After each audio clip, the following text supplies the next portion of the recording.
தான் அறக்கட்டளை சார்பில் வாக்கத்தான் 2026 நீடித்த நிலையான நிதி சேர்க்கை குறித்த விழிப்புணர்வு நடைபயணம் மற்றும் கருத்தரங்கம் 31ஆம் தேதி காலை 10 மணி முதல் நடைபெற்றது.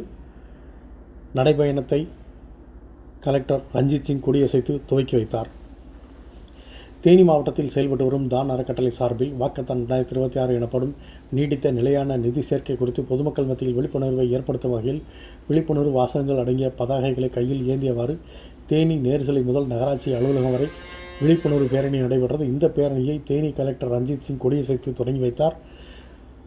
கௌமாரி உணவக குழும நிர்வாக இயக்குனர் சுதாகர் முன்னிலை வைத்தார்.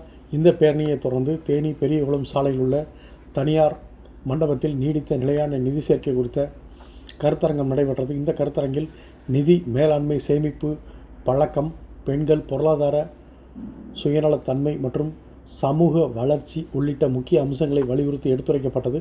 நிகழ்ச்சியில் தான் அறக்கட்டளை மண்டல ஒருங்கிணைப்பாளர் வித்யா, தான் அறக்கட்டளை ஒருங்கிணைப்பாளர் ஆதித்யா மற்றும் கனரா வங்கி லீட் பேங்க் மேனேஜர் கார்த்திகேயன், சுகம் மருத்துவமனை மருத்துவர் ஜெயலட்சுமி, ரோட்டரி சங்க தலைவி Kayalvizhi, Uthamapalayam farmers produce limited இயக்குனர் சவேரியர் உள்ளிட்ட பல்வேறு முக்கியஸ்தர்கள் கலந்து கொண்டு பொதுமக்கள், குறிப்பாக பெண்கள் பணம் சேமித்தலில் தவறான முறையை கையாண்டு ஏமாறாமல் இருக்க அரசு வழிகாட்டுதலின்படி உரிய வங்கிகளில் பணத்தை சேமித்து நீடித்த நிலையான வளர்ச்சியை தாமும் தன் குடும்பத்தாரும் அடைந்து தன் சுற்றி உள்ள சமூகத்தையும் வளர்ப்பதற்கான வழிவகைகளை எடுத்துரைத்தனர். இந்த நிகழ்ச்சியில் தான் ஃபவுண்டேஷன் சார்பில் சுமார் 600க்கும் மேற்பட்ட பெண்கள் கலந்து கொண்டனர்.